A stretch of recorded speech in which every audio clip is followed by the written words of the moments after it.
হায় আফসুস আমি যদি মন্দ লোককে বন্ধু না বানাইতাম।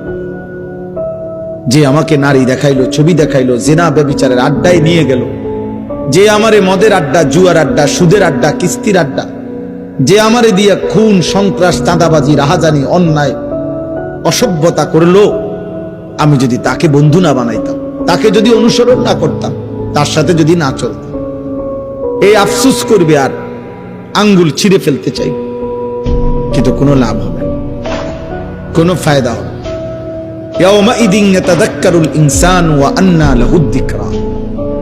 আল্লাহ তাআলা বলেন কিয়ামতের দিন প্রত্যেক নাফরমান তার দুনিয়ার সব পাপের কথা মনে পড়বে, কিন্তু আল্লাহই বলেন ওয়া আন্না লাহুদ যিকরা, কিন্তু বলো না বান্দা মনে পড়ে সেদিন কি লাভ হবে? মনে তো পড়বে, সব স্মরণে আসবে, কিন্তু লাভ তো হবে।